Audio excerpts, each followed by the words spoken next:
Hello, I'm Count Gregore, celebrating 50 years of being Count Gregore on television. And thank you so much for having me around so many years. So I wanted to share with you today, because I've seen lots of horror movies, but today I want to share with you my 10 top favorites.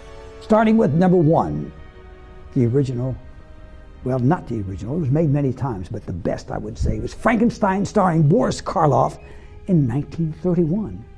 And following that in 1935 was number 2, Bride of Frankenstein, that starred the beautiful Elsa Lanchester, and again, Boris Karloff recreating the Frankenstein monster, and in this one he even talks a little bit.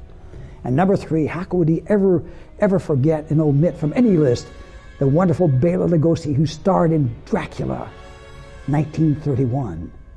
And here another movie in 1931, starring Lon Chaney Jr., The Wolfman. And you remember what caused him to be the Wolfman? He was bitten by a wolfman. And remember, even a man who's pure in heart and says his prayers at night can become a wolf when the moon is full and bright. Yes, you can. But then number 5, 1933, with Fay Wray, the beautiful Fay Wray, and the giant ape, and the big scenes from the Empire State Building. And then in 1932, Dr. Jekyll and Mr. Hyde, starring Frederick March. This movie had been made many times, but none as good as this one. And Mr.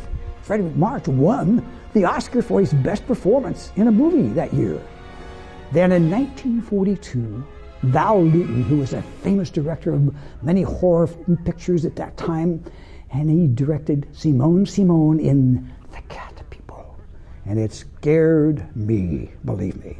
And then we fast forward to 1980, a movie starring Patrick McNee and Dee Wallace, again about not just a wolf man, but a whole town and community of wolf people. It was called The Howling. Oh, that was frightening, and special effects in there when they turned into the wolf. It was something else. If you've never seen it, you need to see it. And then, 1951, a movie made about a flying spaceship that landed in the Antarctica, and they discovered it, and it was all frozen, and they found an alien, a monster. And unfortunately, somebody put an electric blanket over him, thawed, and he came to life. And it's called The Thing from Another World. And the monster happened to be somebody we're all familiar with in Westerns. Remember Matt Dillon? Well, that was James Arness, and that was one of his early roles in The Thing from Another World. And number 10, 1972, Darren McGavin, a series that starred him in The Night Stalker.